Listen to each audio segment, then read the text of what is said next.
Support for this News from Lake Wobegon podcast comes from the Sleep Number bed by Select Comfort, the bed that lets you adjust the mattress firmness to your preference, your sleep number. And by Honey Nut Cheerios cereal.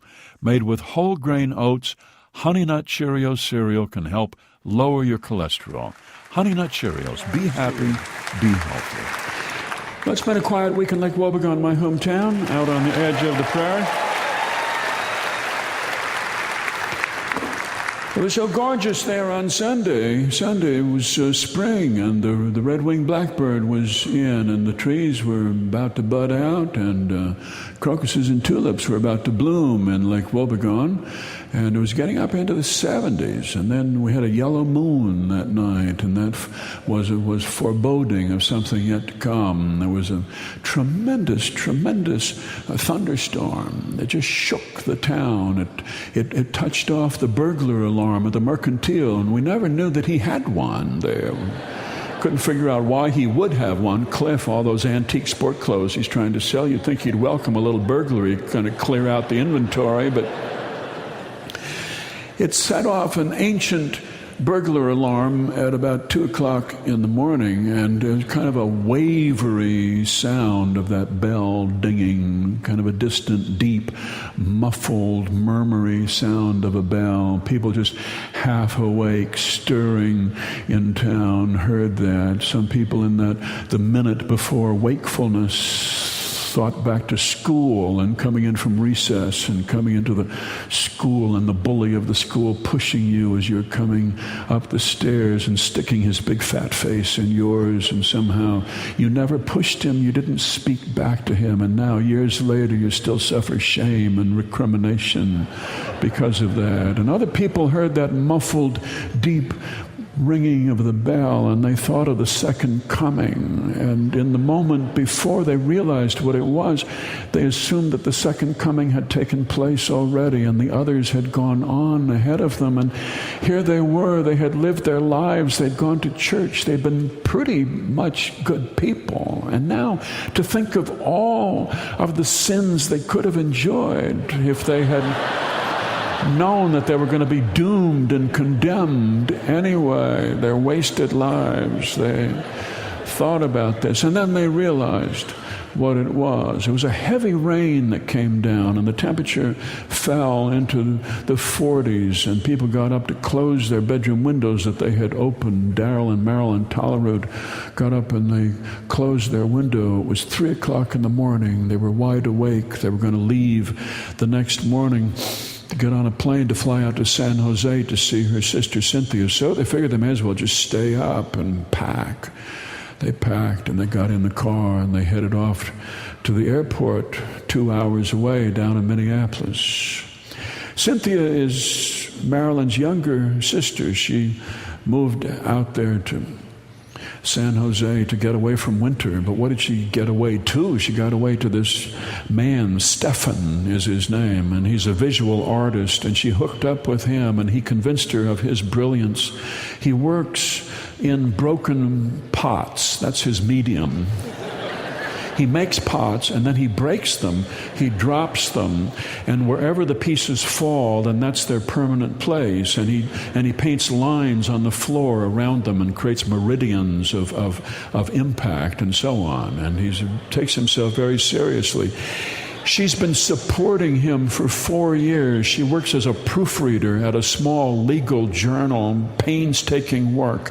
And she has been supporting this loafer despite her siblings dropping hints like cement blocks to get her to give this guy up. What are you wasting your time on this loser? He charges his artist clothing, his leather serape, his big boots, his black clothes to her Visa account. She's been helping him through 4 years. He hasn't sold a thing, but yet she's so wholehearted and so innocent. She's been loyal to him right up until the point he left her with a note saying that he had found somebody else. And she called Marilyn And she said, it's okay. She said, I have no regrets for anything that I have done. And then she burst into tears. So Marilyn got tickets for herself and Daryl to go out to San Jose to comfort her little sister. They drove down to the cities in the dark to get on a plane. And as they so often do when they travel, they got into an argument, which is why they don't travel, because they fight. She says, why don't we do this more often? Or as she said the other morning, she said, you're just doing this to please me. I know you don't want to go on this trip. He said, no, I do. I really do want to go out to San Jose to spend a few days with your sister. No, you don't. She said, you're lying. Women are irritated by anything less than the truth. Men look on truth as a lifelong quest. It's not something you could just bring up on a moment's notice. You could devote yourself to the search for truth, but if you did that, you wouldn't be able to have a wife and a family. This is how men view the truth. She got irked about it. Oh, you don't want to go. You don't want to go at all. This is going to be miserable, she said, as they came into the airport and as they walked up to the ticket counter, and he went to the computer there to get their tickets, and she burst into tears. She said, you don't like me and you don't like my family. And then she said, what are you doing? He had pressed the button that said Espanol. It's okay, he said. I understand enough Spanish.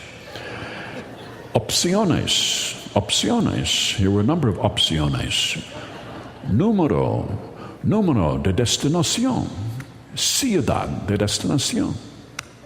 Número de confirmación. He pressed Ciudad de destinación. It offered him a keyboard. He typed in S-A-N. And then it offered him a whole bunch of cities: Santiago, Santa Fe, San Francisco, Santa Barbara, San Jose, San Jose. He punched the second San Jose, and a man came out from behind the counter, and he said, Buenos dias. He picked up their bags. He was a beautiful man with beautiful dark, long hair tied back in a ponytail and olive skin, and he picked up their bags and he led them around through the counter and down a hall, not through security, but down a hall, and then out onto the tarmac. And there was a silver plane sitting there, a two-propeller plane. They walked up the stairs and got on. It was so lovely inside. All of these happy people, muy bueno, verdad, bienvenidos a la aventura, they said. They were talking, they were passing around food, big Tupperware bowls of black beans and rice and tortillas and meat in tin foil, and they were passing beer around, and a man was playing the accordion back in the middle seat, and they were all greeting each other. They were so pleased. Marilyn and Daryl sat down 3 rows back. The food was passed. She said, you're not going to eat some of that, are you? He said, of course I am. Of course I am. And he put some meat into a tortilla, and just as the plane door closed and they taxied away, and the man with the accordion was singing Merengue Caliente, ardente amor, ardente amor, ardente amor.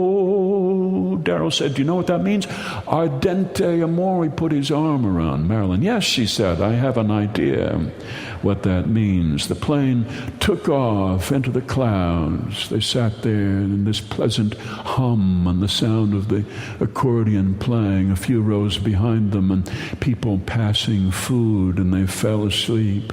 They fell asleep, their heads against each other, her head on his shoulder, his head against the top of her head.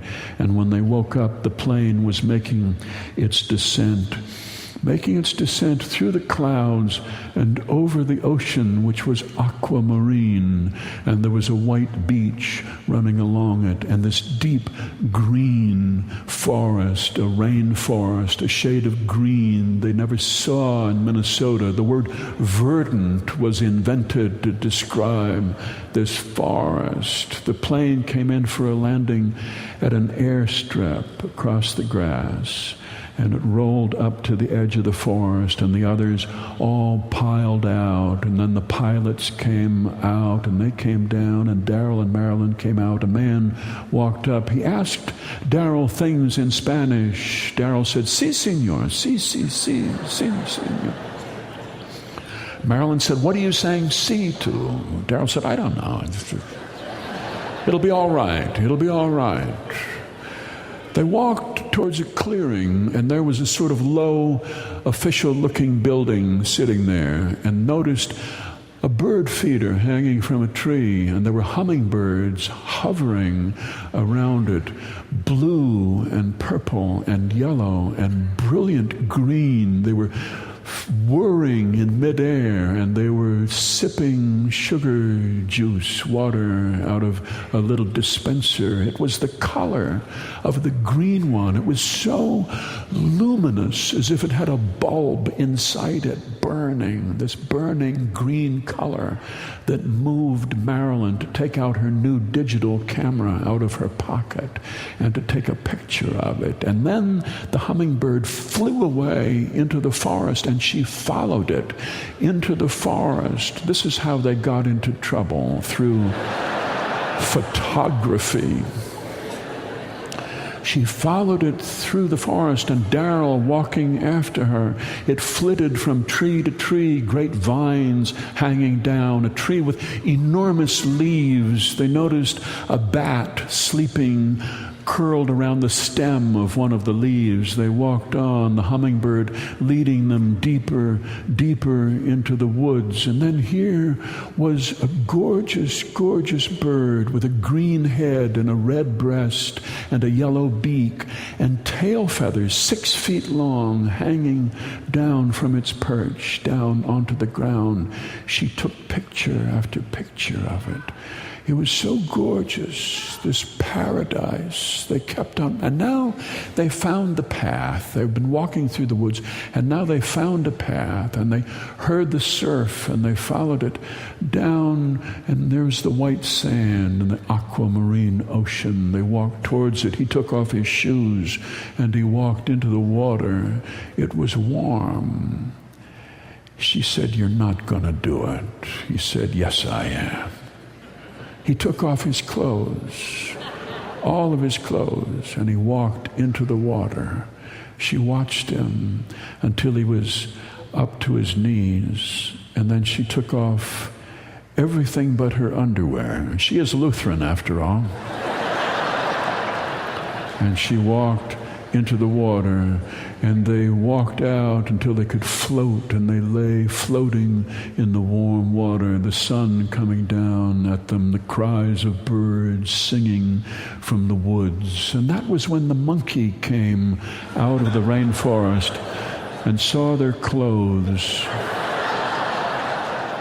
and picked up Daryl's pants, and then found Marilyn's camera and lifted it up and swung it around. The monkey was laughing. Daryl charged out of the water towards him. The monkey danced away. The monkey ran into the woods. He climbed up a tree. He was whirling the camera around. They got dressed. They got dressed after a man with a badge came down and said, "Amigos, amigos, y me problema." They followed him up to the shed. It wasn't until that moment that they missed that camera.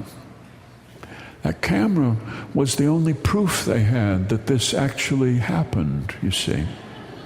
It was after the mistake was rectified and the authorities made arrangements for them to fly out of Miguel Antonio to San Jose, the capital of Costa Rica, and then take a plane up to Los Angeles and take a plane up to San Jose. It was only then that they missed that camera so sorely they'd have no proof that they were where they were.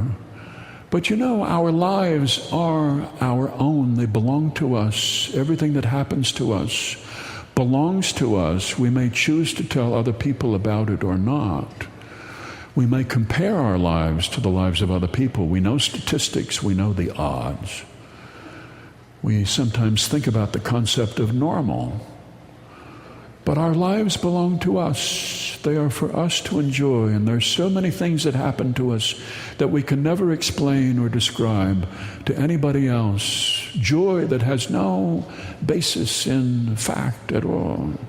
Just something that comes over us.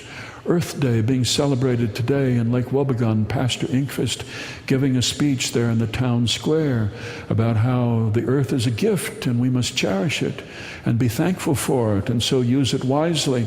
And the children of Lake Wobegon come to Earth Day celebration dressed as plants, as vegetables, dressed as corn and tomatoes and beans, and some come as pumpkins. And there they are celebrating Earth Day today, dressed as corn and plants and beans and pumpkins, and there's a half-inch of snow on the ground. Is this any more strange than landing in Costa Rica and seeing a bird with a red breast and green head and a yellow beak and having a monkey steal your camera? No. They got to San Jose and Cynthia was there at the airport to meet them. She said, "How was your trip?" They said, "Just fine." She said, "It took you longer to get here than I thought it would." Yeah, they said, there were delays, you know. These things happen. These things happen. And then she burst into tears. She said, "What kind of fool am I? What kind of fool am I? How could I have done this? How could I have wasted 4 years? 4 years of my life. Why?" They said, "It's okay. It's okay. We're here. We love you. We love you. What's for lunch?" That's the news from Lake Wobegon, where all the women are strong, all the men are good looking, all the children are above average. The News from Lake Wobegon podcast is brought to you by Honey Nut Cheerios cereal. Made with whole grain oats, Honey Nut Cheerios cereal can help lower your cholesterol. Honey Nut Cheerios. Be happy, be healthy.